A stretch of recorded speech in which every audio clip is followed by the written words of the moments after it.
Welcome, ladies and gentlemen, to this year's aviation session at the WTM. As Simon said, we've got two great airline leaders here with us today. I've got a lot of personal admiration for both of them. And I said I'd say some warm words about them in introduction, which I hope is correct. And Tim, I was going to describe you as a real airline planner. It's in your blood right from the beginning.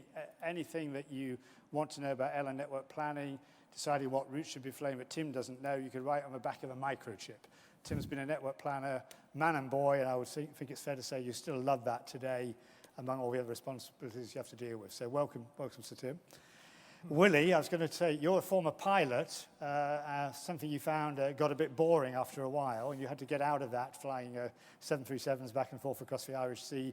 Moved, unusually for a pilot, I would say, successfully into airline management, because it's not a very common thing. I can think of one other successful airline boss who made that span across the divide. There are many pilots who think they can manage an airline, but Willie's actually done it several times over, and he's now leading the group IAG, which is a group, some of you may not know who IAG is. Its full name is International Consolidated Airline Group, but that wouldn't really worry the group, because the airlines that are the constituent members, British Airways, Iberia, Aer Lingus and Vueling, are well-known brands and successful in their own right. So, Willie, welcome to the WTM today. Tim, Emirates, of course, has risen to be one of the leading airlines in the world from the days when you had, I think, a couple of long-haul aircraft in the beginning to today when you've got over 250 aircraft. So, again, welcome to both of you. I think if we start off, gentlemen, with just a quick look at each of your airline business models, because you're both successful leaders of successful airlines, but the models are different. I mentioned, Tim, that Emirates began, certainly when it moved into long-haul flying, with a couple of aircraft, and today you're a global player out of Dubai. But one thing you have done in particular is to grow organically. You've grown by your own means, largely speaking. Perhaps the only real change to that in recent times is you established a big partnership with Qantas. So tell us, Tim, is that still going to be your philosophy to carry on this organic growth? And tell us a bit about this, I suppose, groundbreaking partnership you established only 3 or 4 years back with Qantas. Well, you're right. We are an organic animal. We have always felt, given the business model that we've employed ever since we started, and given the scalability of the business model, it's essentially, as you rightly said, a long-haul network carrier business model which sought to globalize and scale up over the period of the time that we've been operating, 30 years. The notion that we would have entered into any kind of M&A or alliance arrangement would have been good for some, not for everybody, but as far as we were concerned, we needed to have direct control over exactly what we wanted to do, when we wanted to do it, and where we wanted to do it. So that's the reason we've stayed fairly true to the business model, which doesn't see any kind of, in the future, any form of M&A. But of course, that could post-date me, and things could change after that. You could never say never. As far as the Qantas relationship is concerned, this is a very robust commercial relationship where the core of the Qantas activity in Europe, after BA and Qantas sort of separated on the joint services agreement, basically Emirates took everything west of Australia, Middle East, Europe, etc., with a heavily coded arrangement with Qantas, and that allowed Alan and the team down there to switch his capacity where the opportunity cost of the north-south axis Transpac was better suited for what he was doing. So actually it's worked very well. We've had interesting times in terms of trying to mesh all that, but then these things are... But this isn't an equity stake. This is purely a commercial arrangement. It's a commercial arrangement, isn't it? It's a commercial arrangement which suits both parties at the moment very well and allows us to concentrate on the things that we do best geographically. And we have spliced together something that I think has real value. Now, that's quite different to what some of your peer group airlines in the Gulf have done. I'm thinking particularly of Etihad, which has invested, for example, even in the Australian market, they've invested in Virgin Australia. You still would say, for you, this approach is better than actually investing cash in another business or having a cross-shareholding of some sort? In my opinion, in our opinion, that is the way to go. Others will do things differently. I guess, as you said at the beginning, I'm a network planner. I'm fairly much of a centrist, and I like to keep sort of hands on everything. I don't like the idea or relish the idea of an M&A situation where you've got contra-rotating agendas which may eclipse and occlude your business model, going back to the point I made earlier. Others have a different way of doing it, and actually they're very successful. I mean, look at Willie, what Willie's done with AIG. That has worked particularly well. But for us at the moment, it's a focus on the growth that we've achieved over the last 31 years, and we're going to continue doing that. Thanks, Tim. And Willie, as Tim said, what you've done in IAG is different to what he's done, but I think different to what many other airlines have done too. It's not simply a matter of buying into other airlines. I mean, IAG was set up as an entity, wasn't it, of which it has constituent members. Can you tell us a bit about your philosophy and how that has worked? 5 years in, isn't it now? Well, we recognise that there is value that can be created through consolidation, but equally, if you look at the experience of the industry historically, there's been a lot of value destroyed through consolidation. And what we recognised was that we had a very strong brand in British Airways. Our ability to grow that organically was limited, principally because of capacity availability at Heathrow. So with limited growth availability, there wasn't so much that we could do. But looking at the mistakes that others had made, we figured that by creating IAG, we could keep the best of the individual brands while extracting value by centralizing what could be done. So, it was very much the case of investing in the brands that we had where those brands had value. Where brands don't have value, so BMI would be an example of that, integrate that into one of the businesses and use that in effect to facilitate organic growth. So I think it's the answer that works for us. I do look with envy at what Tim has achieved, and I think when you consider where Emirates has come from and the pace at which it has grown and the way Dubai has developed into a truly global hub, the busiest international hub airport in the world now, I think you do have to recognize that that is something exceptional. And, the vision of the airline and the airport and the region, the government, is something that really does need to be admired. And in fact, just touching on that point, I mean, you actually have had in BA in IAG, a positive relationship with one of Tim's colleagues, Qatar Airways, led by Akbar Abako. Indeed, they've become a shareholder. Mm-hmm. So you actually see a way, in the way that Qantas is working commercially with Emirates, you've seen a way to work with one of the other Gulf carriers. Yeah, and Tim will acknowledge this. The separation between British Airways and Qantas was amicable, and we recognise.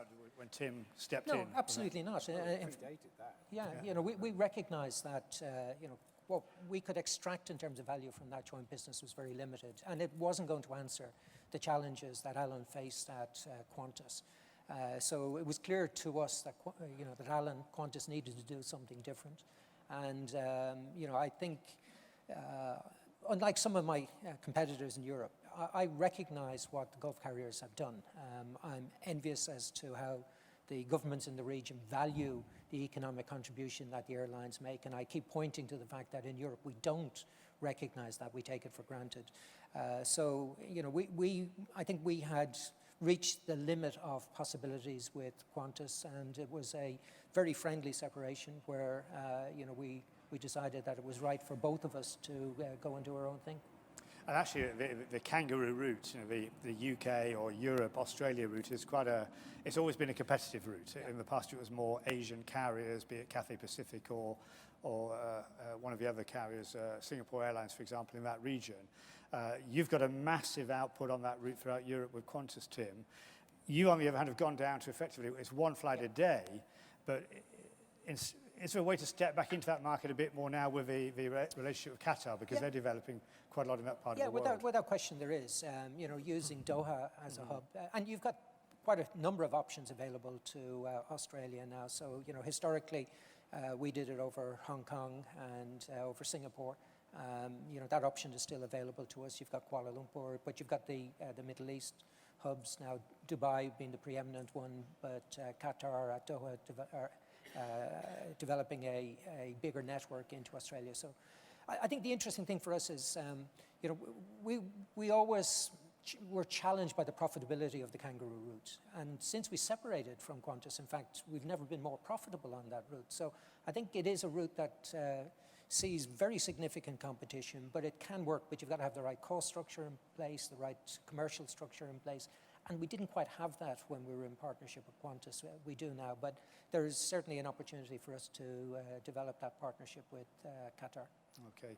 And Tim, we've talked about Emirates being a standalone. I mean, you have is it a management contract with Angola Airlines? There's a fairly modest involvement. That's not a big investment you're making, is it? And it's not going to be the precursor of big new investments to come. No, our friends in the Angolan government basically asked us to help them out. Right.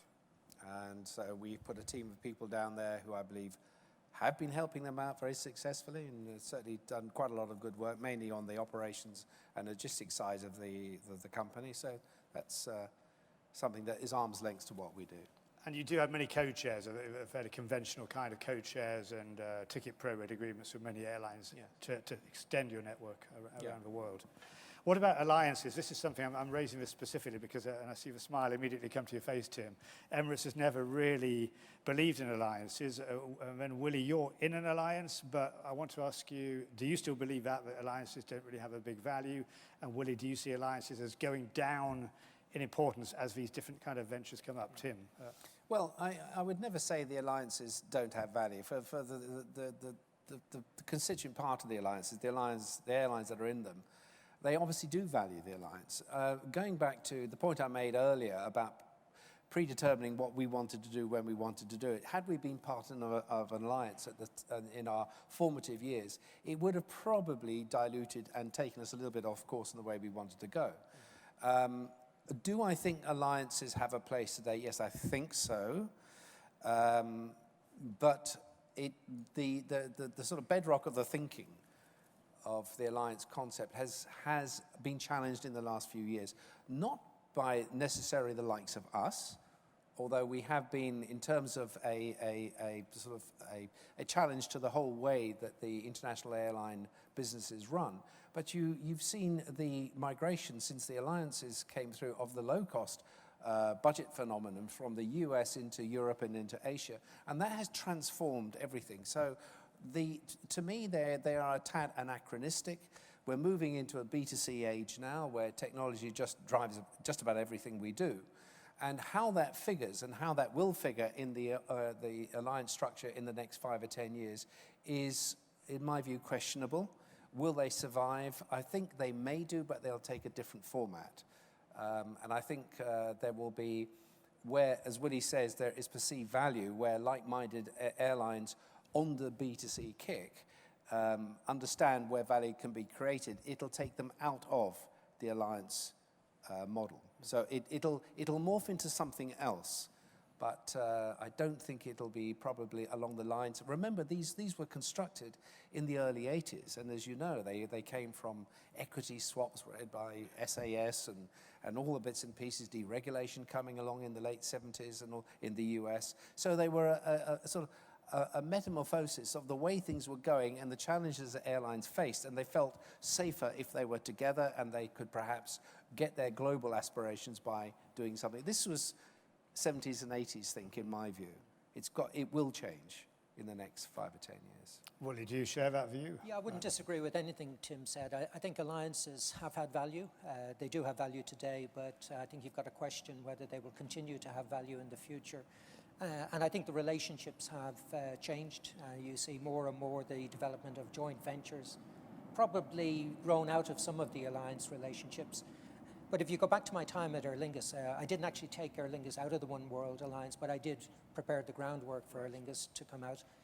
Because what you've got to recognize is that there is a cost of being associated or a member of an alliance. And for a small airline, that cost can be very close, if not at times greater than the revenue benefit, the commercial benefit that you'll get. And in the case of Aer Lingus, it was getting very close to that when I left, because the Aer Lingus business model had changed. Mm-hmm. So Tim's absolutely right. I think there was a need, I would argue, for alliances for certain airlines, British Airways being one of them.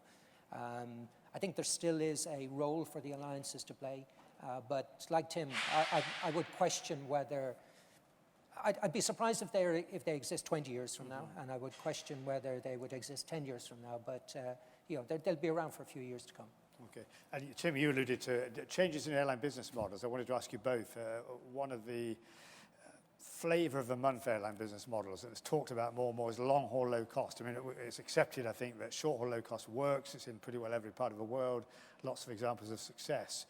And I do remember asking you once, Tim, and I think you told me you'd done an exercise a few years ago in a different fuel environment, and it took very specific conditions for long-haul low cost to work. Do you still think that is the case? I think long-haul low cost is we are just on the brink of something fairly new coming along. Although, well, you're right, I did write extensively on it in the late 90s about how long-haul low cost was going to be something that would be within the next 10 years. Well, I got that wrong, like most economists. However, the fact is now you're seeing Scoot, you're seeing Norwegian, you're seeing Tony Fernandez and AirAsia X. And I think once these have sorted themselves out in terms of the way they're going to operate, the business model, I think we are beginning to see the beginnings of an inflection point. And I would have said that with more gusto had I not been concerned about what's happening with regard to the global era politics as a result of, we know what's going on in Europe and what is likely to happen tomorrow in the US, as we see a contraction, a move away from liberalism and the multilateral trading activities and the beginnings of these fortresses starting to appear, and that'll kill a lot of this debt. So if you get back into an aeropolitical framework which is fairly predetermined in its thinking, then the likes of long-haul low cost will fail because they won't get the access that they need. But believe me, with the pricing model I looked at, the price points that I looked at all those years ago, using an A380, believe it or not, 850 seats, and an A340 600, it seemed to me that this was something that once you get into the incipient demand that will be tapped with these kind of price points, then it would suddenly explode. So will that happen? It's part of the point I mentioned about alliances where the business models are changing. We've seen low cost, short haul, medium, now we're seeing long haul, low cost. I think that's where we'll see things coming along quite a lot differently in the next 5 years. Willie, I mean, you're cheek by jowl, at least at Gatwick. You've got Norwegian now established with a long-haul base, seemingly delivering very good load factors. I know less about the revenues. And BA, it seems, is reacting in its own chosen way as part of IAG. You've announced some new air routes, and I think you just last week announced you're going to densify some of your 777 aircraft. Is that what you think for you is the right response? Well, it is for British Airways. But, let me answer your question. Will long-haul low-cost work? I believe it will. Right. But you need to define what success looks like. And I think success will be, a long-haul, low-cost airline that exceeds its cost of capital on a, sustainable basis. There will be lots of airlines who will label themselves long-haul, low-cost and will never make a penny, in the same way as there were lots of short-haul, low-cost airlines who never made a penny. So the label means nothing. And the success, I measure success by profitability, by return. What you would have to say is today, there are very few who have proven that it works today. I would point to Aer Lingus and argue that it does work, because I think Aer Lingus is the question is it long haul? I probably can't argue that Aer Lingus is long haul. It's more because medium it's haul. Shorter. Yeah, it's a relatively short stage length. But what Aer Lingus does on the transatlantic, it is the lowest cost producer of transatlantic flying, and it is very profitable. Norwegian, I think, is a good airline. I like what Bjorn has done. I have great admiration for him. I think he's yet to crack the profitability bit. The margins are improving. He's generating cash. But, what you see there is a model that, and going to what Tim said, and I think this is very important, it does depend on a liberal regime to be able to access destinations that will be able to maximize the utilization of the aircraft, and it does require feed. And it's a challenging environment to get all of the pieces right, but I believe it will work. And I think what Norwegian has demonstrated, and more you're seeing, is that the consumer is prepared to look at unbundling the product in a way that the consumer on short haul has accepted that. And these were issues that we always questioned. You know, would people be prepared to pay for a meal on a long-haul flight? Or would they automatically assume that that came as a standard? Would they be prepared to pay to check in a bag? And it's clear from what Norwegian has demonstrated that the consumer is prepared to do that. So I believe it will work. I believe it's certainly much more difficult to make it work than on short haul. But there's reason to believe that in certain areas you can see a model that will be effective. I think it's interesting that Michael O'Leary, who has proven the success of his short-haul low-cost model, and has, even if it's not in Ryanair, he has a personal ambition. He would love to run a long-haul low-cost, but he's held back, saying that he can't get the aircraft at the right price at the moment. So it's one thing to have an efficient plane, like a 787 or 350, but if it's expensive in capital terms, you may blow the model. Yeah, but I think it is interesting that what Michael's moved away from Ryanair doing it to, and you're right, I think he has a personal ambition to see it work. And I've no doubt that given what Michael has achieved, if he wants to do that, he could make a success of it. But it's fundamentally different to the Ryanair model today. And moving, if you were a shareholder in Ryanair and you looked at Ryanair moving into long haul, you would have to question whether that's the right use or the best use of shareholders' money. We could talk more about that, but time is probably not going to permit us. So let's move on to the challenges of this year. We're, 11 months through. I had down on my list to ask you the question, has it been a difficult year? But I think I would ask it quite that way. Tim, is this amongst the most difficult you've seen in the time at the helm at Emirates, or is it just like any other? Because I think you, of all people, have often said it's the nature of the industry. There are these massive ups and downs, and you have to build it into your planning and thinking. Well, you do. And I have to be quite honest, this has been a tough year. And for the reasons that everybody in the audience will know, we've got so many geopolitical events, socioeconomic events, natural disasters, call it what you like. And when you're in the business as we are, which is a global operation on a long-haul network basis, every time there's a knock, whether it be in the economic sphere or the geopolitical sphere, it takes its toll. But this year, you've seen a kind of triple, quadruple whammy of all of this. And we've seen demand fall off as the GDPs have gone down globally, regionally, and by country. Africa has slowed down. The South American markets have slowed down. We've had all the problems in the summer with, of course, the terrorist activity, which has affected Asian demand going into Europe during the course of this summer. And we've had within Europe our own issues, whether that be, dare I say it, that favourite word, Brexit, whether it's the concern about what's going to happen next year in Europe when you've got a Dutch, German, and French elections coming up, what's going to happen in Italy with the Prime Minister there trying to change out things in December. There's a lot going to, of course, tomorrow will be an interesting day. Wednesday will be an interesting day. And of course, all this is hugely interesting, but one thing's for sure, it suppresses demand. It suppresses investor confidence, and through that, the economies are all sort of ticking over. Some are going better than others, but when you read about growth rates of 0.8% or 1.4%, and if you're lucky, these are the kind of things that you've got to deal with in the future. Remember, we were talking about 16% in China. We were talking about the Vietnamese economy, the Thai economies, the Malaysian economies, all moving ahead at a great pace. Now you've seen the flat lining of that. So we have to deal with that. What has that done? Reduced demand into plane.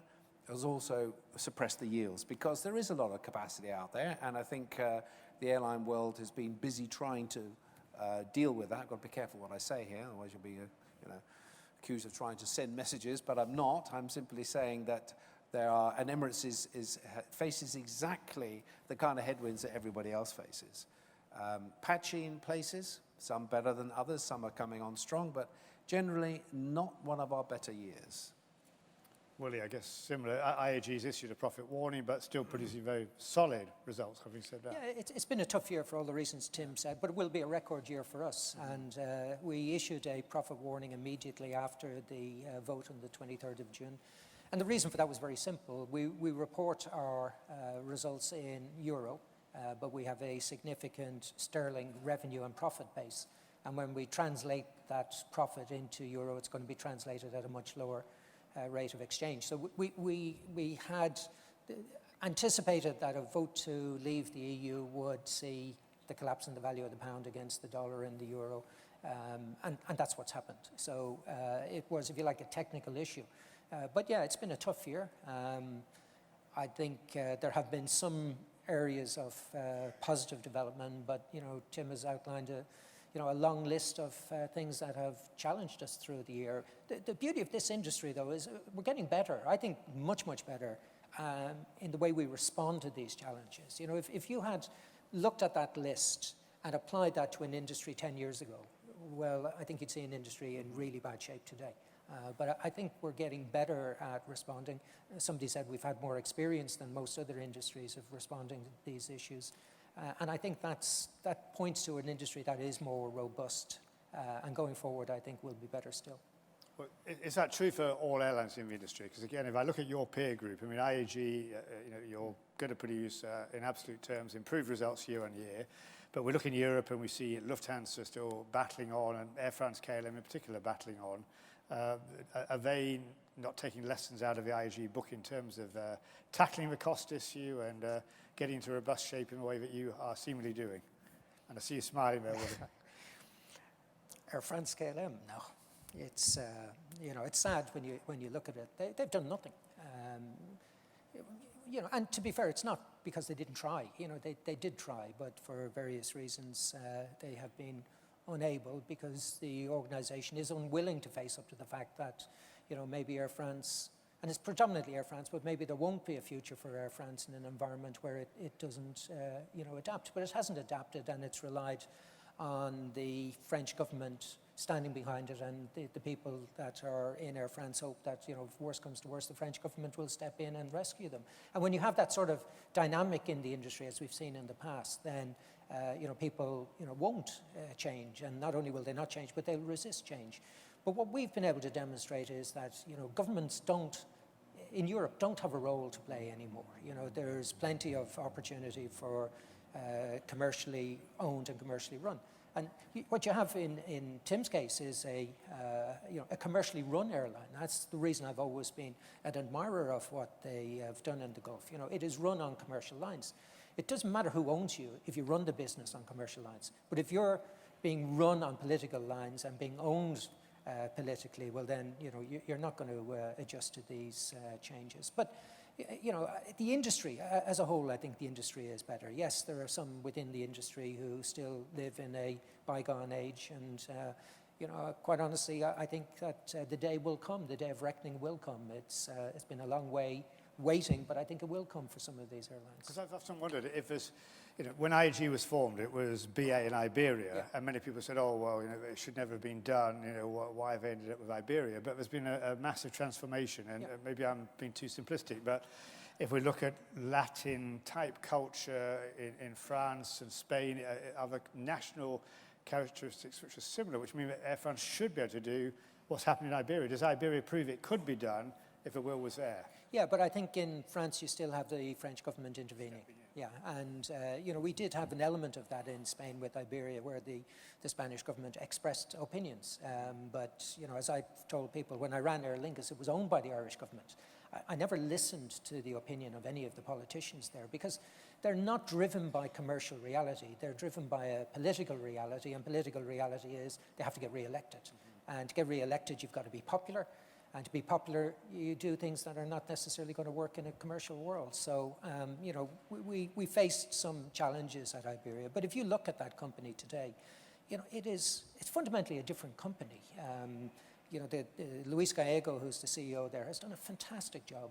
But the brand is better than it's ever been. The customer satisfaction is the highest it's ever been. It's more profitable. It's got much better outlook in terms of its ability to compete globally, and it's recaptured all of the ground that we were forced to give up because we were inefficient, and it's expanded beyond that. Now, there are still a lot of challenges, but it just shows what you can do if you restructure and become more competitive, and particularly when you're faced with competition that is arrogant. And no disrespect to Air France, but I was asked, I spoke at a conference in New York shortly after we announced the first stage of restructuring at Iberia, and the speaker before me was from Air France, and he was talking about this was going to be a great opportunity for them to expand their network, that they were going to fill the gap that we had left on the South Atlantic. And I was asked, by one of the speakers, was I not concerned about this? And my view was, going into this restructuring, I had a better cost base than Air France. I knew how much money I was losing flying these routes. Without question, Air France was going to lose a fortune trying to fill the gap that I had left. So my view was, take it. Lose more money, make yourself weaker, because I'll come back restructured and I'm going to take it back off you. And that's exactly what we've done.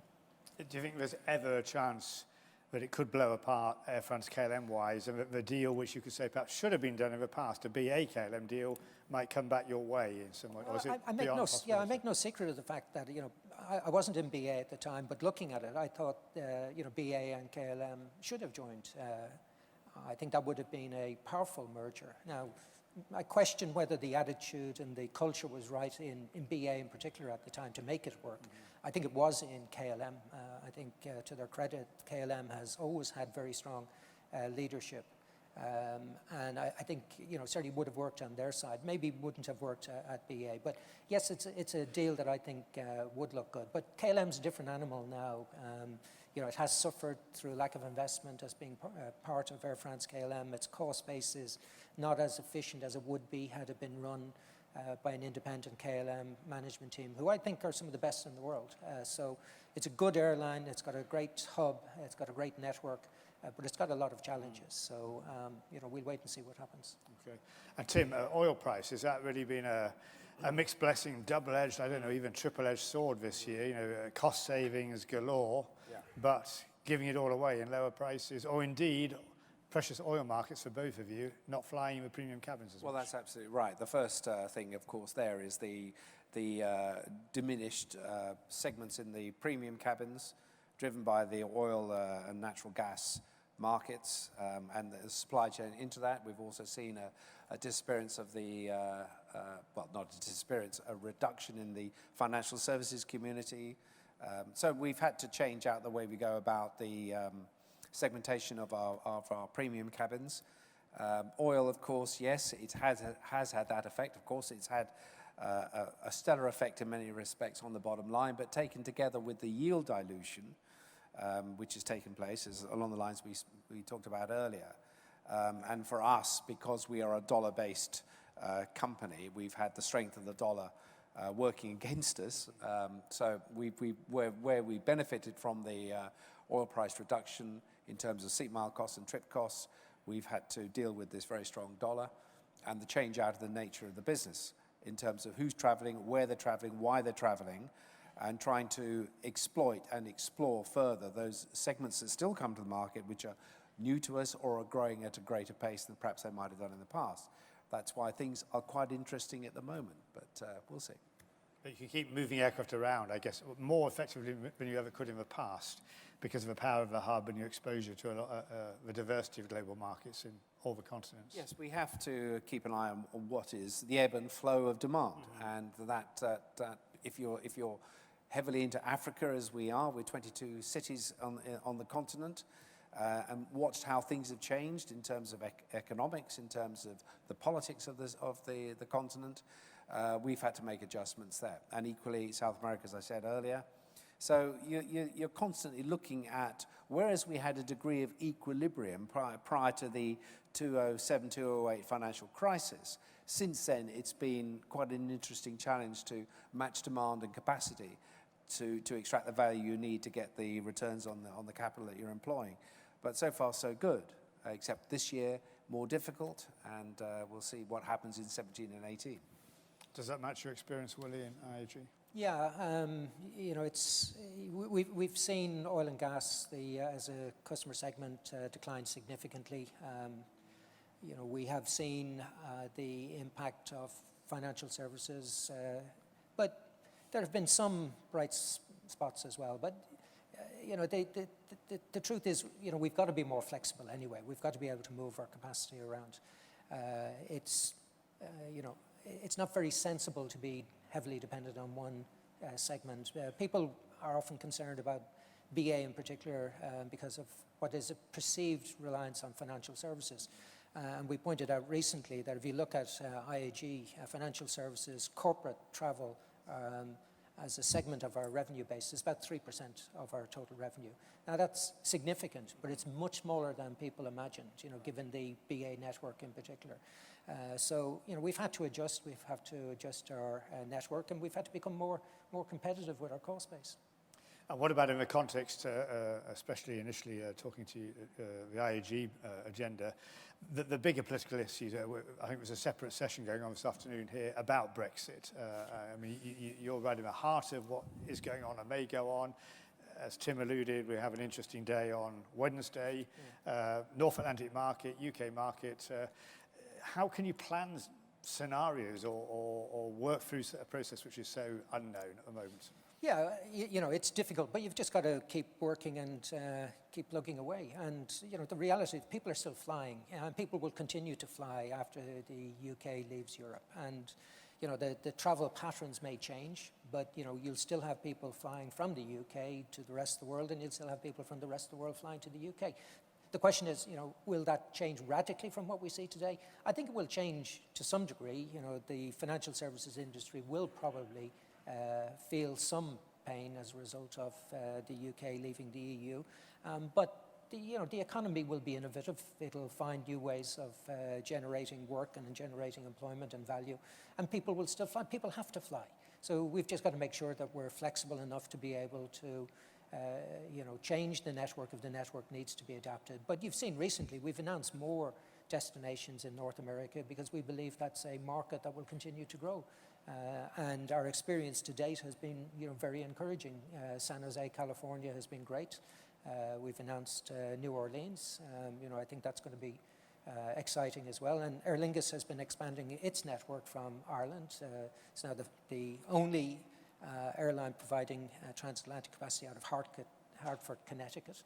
So there's plenty of opportunity still to, develop and grow business between two established economies, never mind trying to develop networks and businesses between establishing markets and the established. And have you factored in some crystal ball sort of way that, if one of the particular candidates gets in tomorrow, who's talking about putting walls up to neighbouring countries, tariff barriers against others, do you think we might see open skies torn up regardless of whether the UK is... I don't think so. No, I don't think so, because ultimately politicians want to see employment, want to see the economy grow. I can't see how you're going to grow the economy and grow employment. And he's talked about being the best president for jobs creation ever. You're not going to do that with a closed economy. So I'm not overly concerned. And if you look at it, people assume that the US economy does better under a Republican president. Interestingly, the statistics show that it actually does better under a Democrat president. So let's wait and see. I'm going to be in Washington tomorrow. I hadn't. It's interesting, when I planned to go to Washington, I didn't think it was going to be as exciting a day, but I'm going to be in Washington tomorrow, and I'm speaking at an event in Washington on Wednesday, so I may be tearing up my script starting again on Wednesday morning. And how about you, Tim? I mean, you've had a few issues with the US anyway, regardless of political regime. What's your take? You mentioned about these fortresses growing up. Well, I don't think that's a result of the Trump campaign or whatever. It's just the way the world is moving at the moment. You've seen what's happened in Europe. Of course, Brexit is probably a result of that, more than people being concerned about being part of Europe or not being part of it. So if either of these candidates get in, my own view is that it would be folly to tamper with something that has been very good for the United States, and that is open skies. As far as if Mr. Trump was to get in, then of course you've got all the checks and balances through Congress, through the Senate, through the judiciary. So I think a lot of it is going to be bluster, and then I think there'll be a degree of moderation kicking in, hopefully. If the other side get in, then I think it'll be more of the same. I think there will be a number of entities still banging the drum about the presence of the Gulf carriers and how they're deconstructing the way the American airlines go about their huge profitability, and it's a challenge to that, and we can talk about that till the cows come home. I hope the sense will prevail. I am concerned that if you do get this, as I said earlier, this move towards a deliberalization, not just in aeropolitics, but in global trade, and you've heard what he's been saying, about some of these protocols that have been the trade protocols that the US has in place or wants to put in place. Those are more of a worry because they have a contagious effect across the planet. What the US tends to do, others will follow. And it may accelerate what is going on in Europe. So we've got to be very careful now as an international carrier, and there are a number of us in that area. BA, of course, is in that as well, where we trade freely and in an unencumbered manner and successfully as a result of what has happened since the early 90s. And that's probably been the best thing, irrespective of financial crash, irrespective of the ups and downs we've had. This is the only way the planet can actually move ahead. It's not just about economics, it's also about sort of cultural meshes, the understanding of how we all go about our lives, and splicing those, if you like, to make sure that creates demand for travel, that creates demand for international travel in a way that they've never had before. It would be sad if we had a political movement, if I can use that word, on either side of both sides of the Atlantic, which seems to constrain that. How we deal with the EU and how we deal with the US as far as what they call the Gulf carrier syndrome is almost another story. We will continue to do that whichever way it goes. Just to jump in there, Tim, I mean, I'm not sure that all the audience will be aware, but there was a big complaint leveled at the three Gulf carriers, yourselves, Etihad and Qatar, last year by Delta, United and American. They put out, I think it was a 50 page report and some supporting evidence. You fired back a rebuttal, which I think ran to a few hundred pages, as did Qatar and Etihad. Has that gone away, or could it come back again as a function of politics? Well, you have to judge on the success of what they started. Have they been successful? No. We've now got 10 or 11 points in the US. We've opened Orlando last year. We're opening Fort Lauderdale next month. We've increased our production, both in terms of frequencies and gauge. We're putting a lot of 380s into the US. So as far as Emirates is concerned, the campaign that they started the year before last has actually failed completely. Has it resonated with some of the players in the Washington administration? Yes, it has, but I don't honestly believe that they were minded to destabilize what is a very good open skies arrangement that certainly the United Arab Emirates and Qatar has with the US, because it then started to cause you to look at what they were doing with China. It's a bit strange that, for instance, American Airlines or Delta should be doing deals with Chinese carriers which are actually state-owned, on the one hand, and then complain that some of the carriers that they're dealing with in the Gulf states are state-owned and ergo subsidized and everything else. So there is a kind of mismatch of thought with regard to how they go about this. I don't think that's been lost on state and commerce and transport, the three primary entities in Washington that are dealing with it. There is a very large groundswell of support for the Gulf carriers present in the markets of the US for obvious reasons: job creation, wealth creation, tourism, and look at the deals that we've done for Boeing and General Electric. So taken together, this is not so smart. At a time when the American carriers have been making such phenomenal profits. They've never had it so good, and so even that is something that those three entities will be questioning as to why they are so concerned about us coming in, adding value. After all, most of the points that we serve on the Emirates network in the Middle East, African and West Asian regions, they don't serve. They never have done. And if they have, they've gone in and left. So we're actually bringing business from all those countries and all those cities into US cities and adding value to everything they do. So the value added proposition, which is we have measured to the fourth decimal place, hence the 500-page rebuttal, where we set to and examined all of this, and where we could actually say, look, guys, if you do want to upset this, if you do want to diminish what is a very good relationship, you will be the loser primarily. And of course, that resonated well with all the entities I spoke about. And many, many cities in the US have asked us to come and fly there. And I could rattle off 10 or 15 straight away. I won't.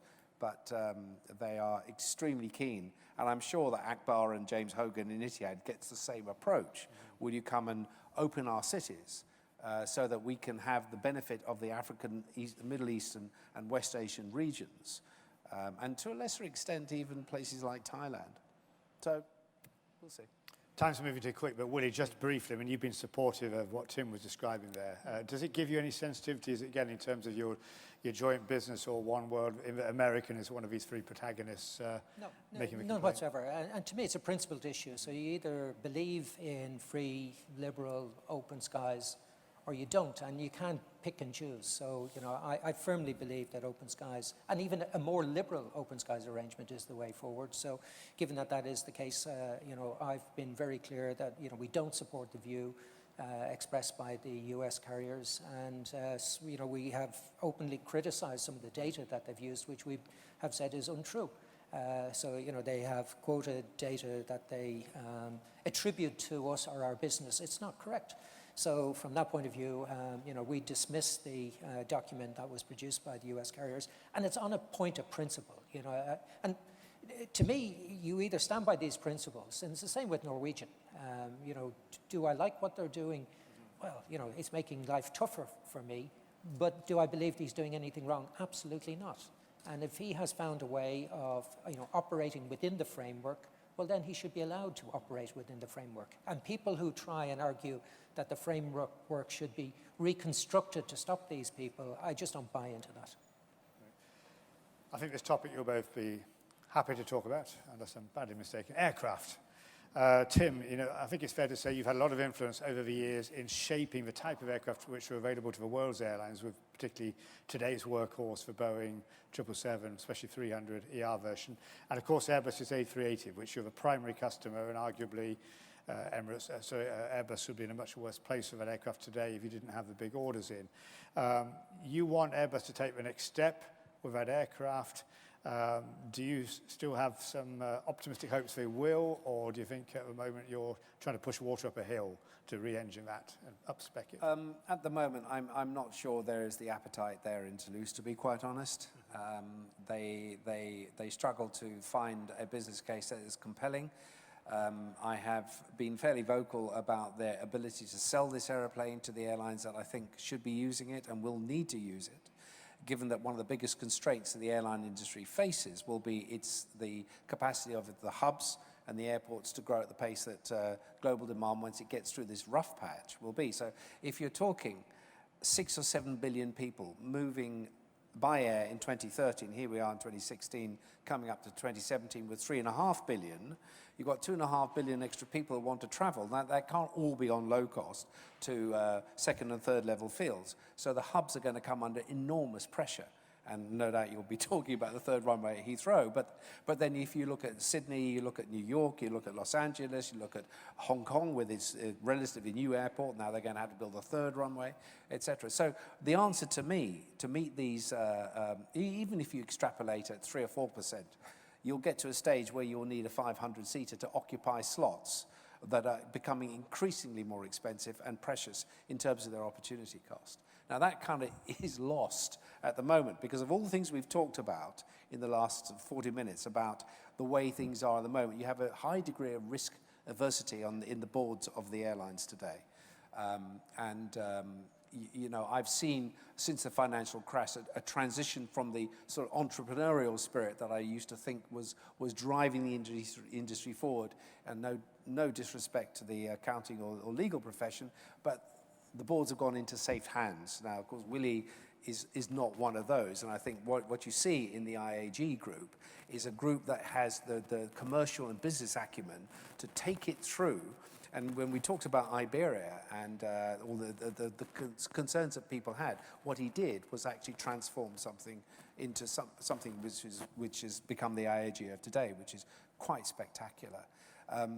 But we need more of those. If the 380 is going to survive, it needs people on the board who've got the vision to say, look, demand is going to continue. We have primary city pairs which are becoming overloaded in terms of demand. We're not having enough capacity. The trick is to upgrade. So if you've got a 150-seater slot being taken by X carrier at such and such an airport where you could put a 500-seater, the logic is good for the airports, it's good for the economy, it's also good for the airlines, but they've got to step up and do it. At the moment, they won't. And however hard Mr. Lee and his boys are trying in Toulouse, it's not really working.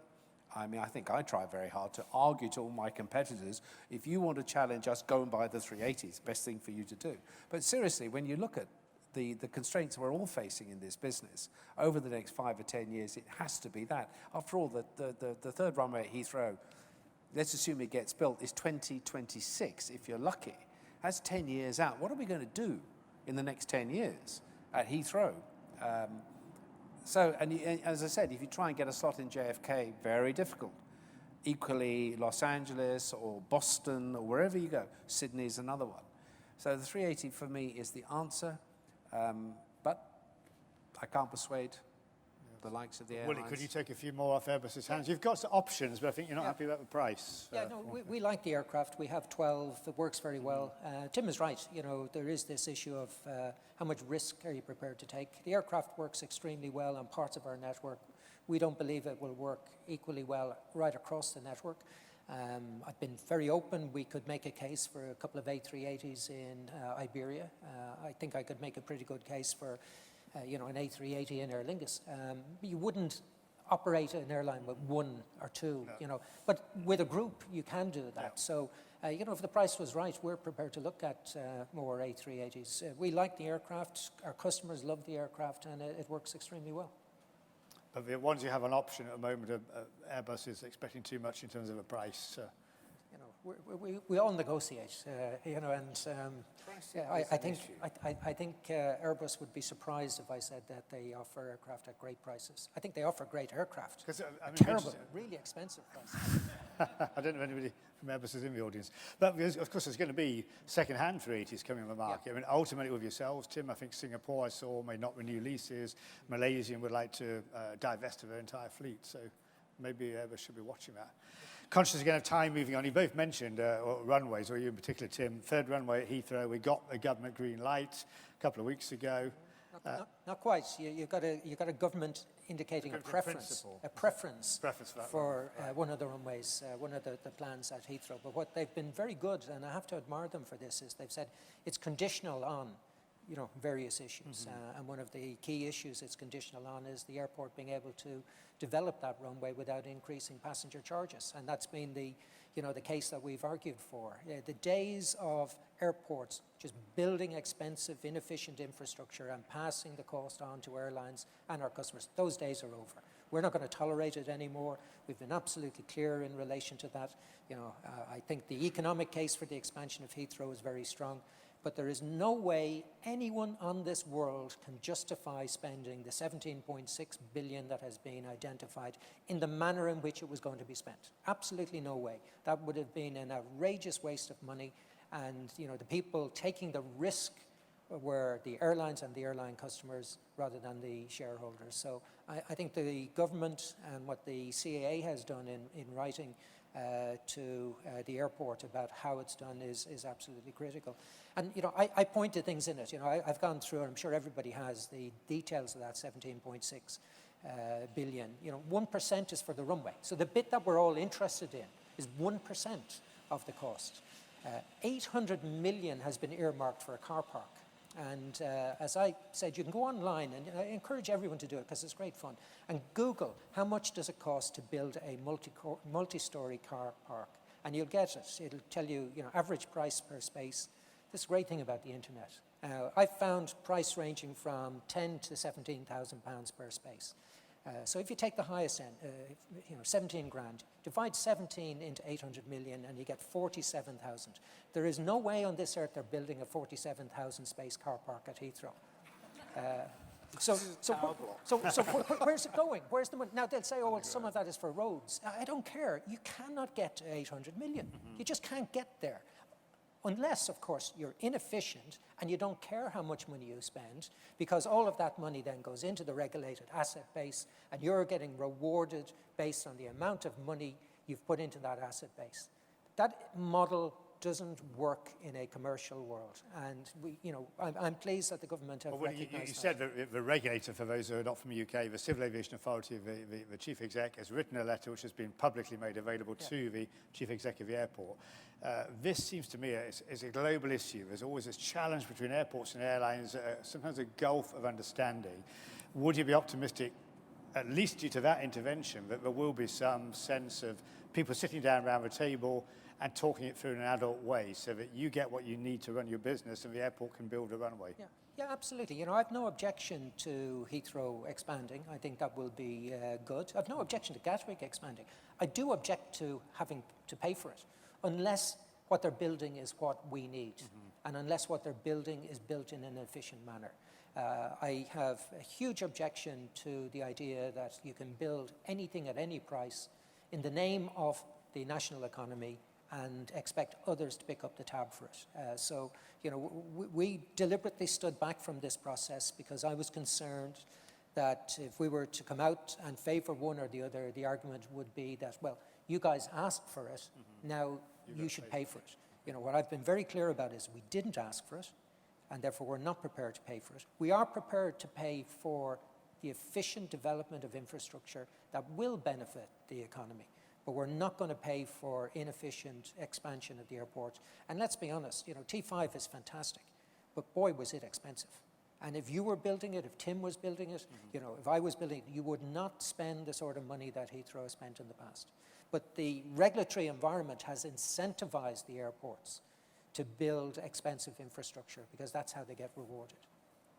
Tim, do you share those views? Well, What's your relationship like with Dubai? I mean, a lot of infrastructure built to your specification, I guess. Yes, absolutely. But to Willie's point, the notion that the airports have had for so many decades that if they're going to expand, they extract the cost of the expansion out of the existing client base, the passengers, etc. That is fundamentally flawed as far as I'm concerned. What they should be doing is looking at the capital costs of what they're going to be doing, seeing whether they can create in the debt markets the money to be able to support that, and monetizing the cash flows once it comes online to see whether they're going to get the returns through the aeronautical fees, the merchandising, fast food, whatever that goes on in an airport. After all, Heathrow, by that time, will have 120, 130 million people going through it. And if you can't extract value from the client base, probably the passengers going through it, post its completion, then you really shouldn't be in the business in the first place, in my view.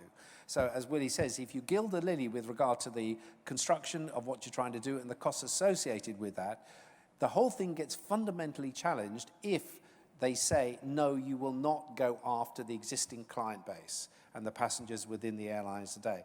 That'll cause them to rethink, and I guarantee you, if they do that, and they bring in some value engineering into what they're actually doing, that cost of 17 billion will fall by half. That's where it should be, in my view. Now, in the case of Dubai, we have very recently introduced passenger charges, but it's nothing to do with the cost of construction.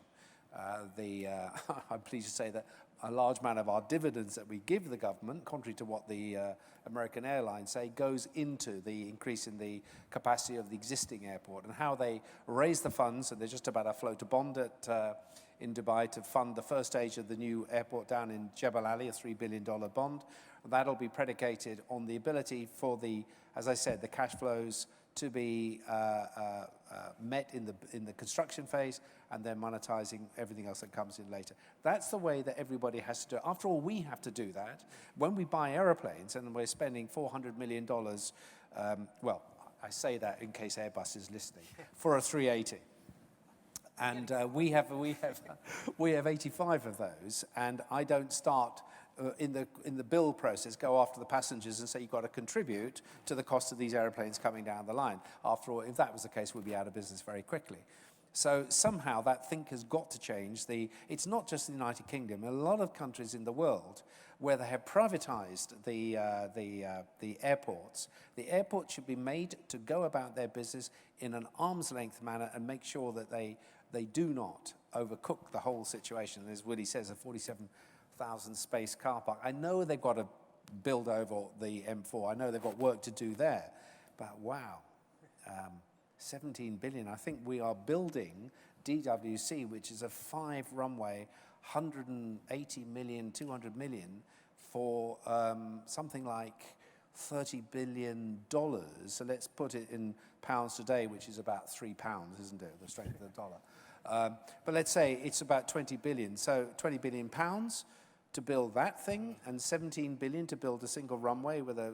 I mean, it's probably pounced upon by my friends in Heathrow, but it does seem to be an awful lot of money, I have to say.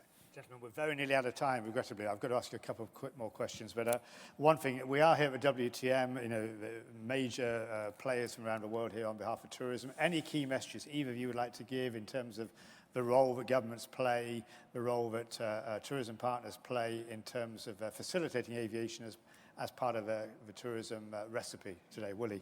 Well, it's you need to remember the economic value created through aviation and through tourism, and it's never been more evident than since the vote to leave the EU. It's been very clear that in that environment we're going to have to do things in a different way.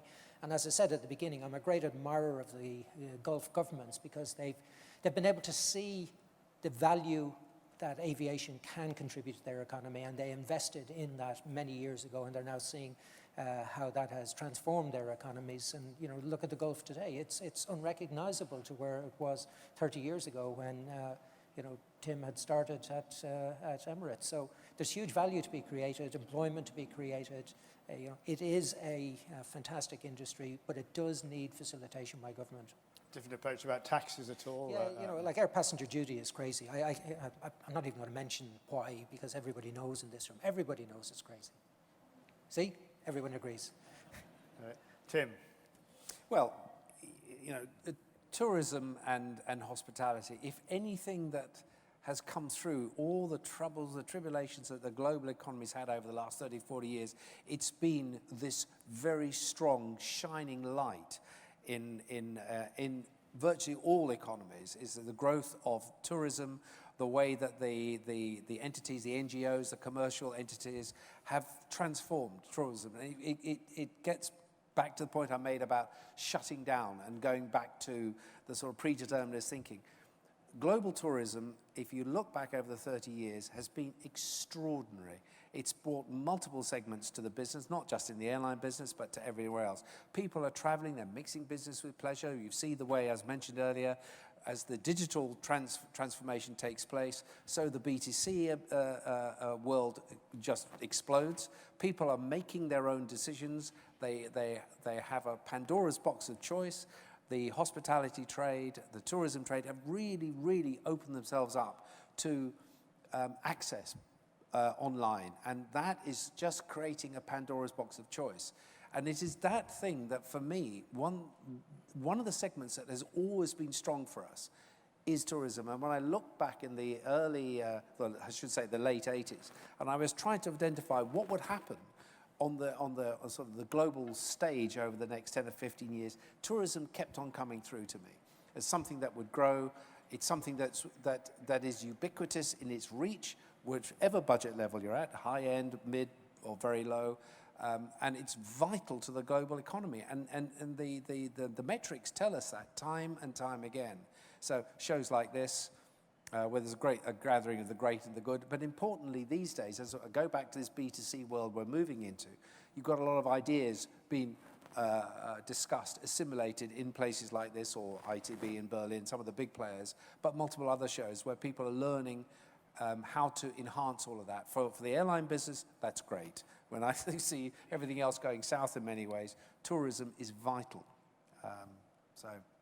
I'm just going to take a risk and get one or two quick questions. If there's anyone wants to ask a very quick question, gentleman here and lady there, you two can be the two who can just get your questions in. Hopefully we've covered a lot of stuff that you wanted to hear. So this gentleman straight in front of me, can we just get a mic to him? Have we got a mic handy? This one straight in front of me will be a very quick one, please. Okay, this is Andreas Scholz of Travel and Tourism, addressed to Sir Tim. You mentioned to keep your mighty A380 fleet busy. Is this a friendly act of competition to fly into Doha? And is your colleague Al Akbar, how he's reacting on this? Well, we put the 380 on a particularly strong time channel, where the demand on that particular time channel, we've got 5 or 6 a day, or more, I think it's 9. We decide that we'll try out and see what the 380 does there. It's a very competitive route. Akbar, Qatar Airways has, I think, 20 flights a day there, and fly Dubai, etc. So we'll see.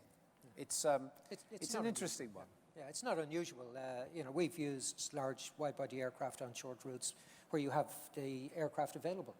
You know, sometimes it can make sense to do that. You wouldn't buy it to fly between Dubai and Doha, but you know, if you have it available, why not use it? Yeah. Okay, this lady here. Got no mic sound. Can you? Yeah. You touched on this earlier with regard to low-cost airlines, particularly with Norwegian.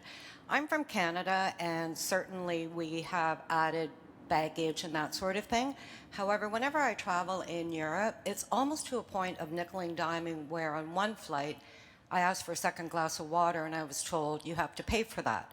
And I guess my question to you is, for the non-low-cost airlines, how far is this nickeling and diming going to continue to go on and on? Because at the end of the day, if you add exactly what you're paying for when you get off that airplane, it's probably the same as a general carrier with inclusive of the luggage, of, you know, a juice on board, or that sort of Just thing. going to paraphrase the question just in the interest of time. So really, is there a change in product approach? Is it all becoming aligned like the Is it low-cost all going to model, become this paying nickeling and for- diming and paying for pay? everything? So, Willie, do you want to lead quickly on that? I don't think it is nickel and diming, but I think it is down to choice. And you know, you still have choices. You can choose an airline that gives you everything in the ticket price, or you can choose an airline that unbundles it. And the reality of it is, you know, I talked about this in my previous life. I've never met anybody who chooses to fly because of the food we give them.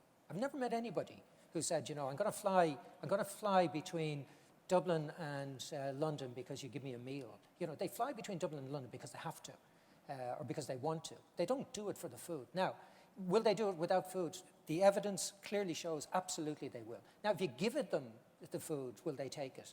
Yes. If you give them crap food, will they eat it? No, they won't. You end up throwing it out at the end of the flight. So it is down to choice. And choice changes with consumers, and it changes over time. And what people are accepting as the, you know, the acceptable level of service today is very different to what it was when I started in this industry nearly 40 years ago. And I think it will change going forward. And we may see some things come full circle, but you know, the way we look at it is, you know, there are choices available, and if you don't want certain parts of the product, you don't have to pay for it. Where consumers object is where you present it as being a choice, but in fact you don't have a choice, where you're forced to pay for something extra.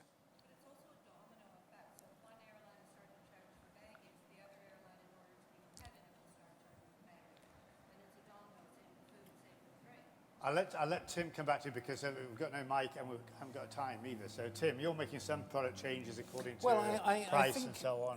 You know, you're seeing the price points, particularly in the economy segments. We've seen it in the low cost. Now you're seeing the pricing points coming down quite rapidly on the long haul network carriers, and it is clear that if your reference point is quite low, and you want to keep it that way, then you don't have to take on all these other bits and pieces. You don't have to pay for the bag. You don't have to pay for your meal. You don't have to, well, Mr. O'Leary's not here, use the toilet or the hat rack or whatever. The fact of the matter is, the unbundling approach is not just peculiar to what we're doing in the airline business. It's going on everywhere. So if you look at the way Amazon.com goes about its business, way automotive is going about its business, so there are lower reference prices to which you can build if you want to. Some people don't want to do that. So, yes, paying for a second glass of water, but goodness me, on the low cost today, they'll sell small bottles of water, and if you want another one, you'll pay for it, etc.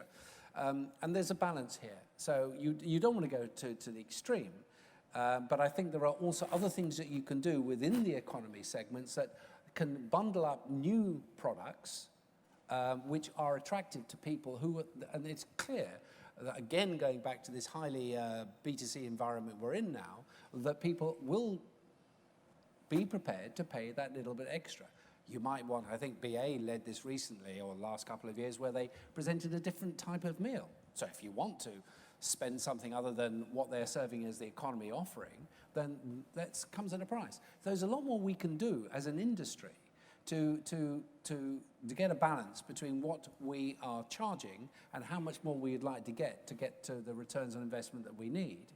And it does not mean that economy passengers, particularly, are being subjected to a situation where they are starved of food and made to pay for everything. I think there's a balance there, and I think that is definitely what's coming. When I made a reference to an inflection point, I think that is starting to morph its way through into businesses like ours, and I have introduced seat selection charges on a choice basis. It's not mandatory. If you don't want to book the seat in advance and pay for it, then 48 hours before we're open for check-in, take your chance. But if you do want to have extra baggage, we already have an excess baggage regime. We've always had that, but we had daft prices like 1% per kilo of the first class fare, which made absolutely no sense. That's a total rip-off. So we need to bundle that, package up exactly what is it that you want, how are you going to pay for it, and make it a reasonable proposition. That's coming. So I would be fairly relaxed about that. I stayed in a 5-star hotel recently, paid for it with my own money, and the price of the Mars bar and it was a small Mars bar, £7. A bottle of water was £7. Now, you know, you tell me if I could charge £7 for a Mars bar, you know, would I do it? You're damn right I would. Would anybody buy it? I can't believe they would. Yeah, and I certainly didn't eat a £7 Mars bar. I was wondering, was it different to the ordinary Mars bar that I would get? But, and I'm not going back to the hotel to try it, but you know, we'll see where we end up. Well, on that note, sadly, we're out of time on the topic of Mars bars. Willie Walsh, Chief Executive of IAG, Sir Tim Clark, President of Emirates Airline, thank you both very much. Ladies and gentlemen, thank you too.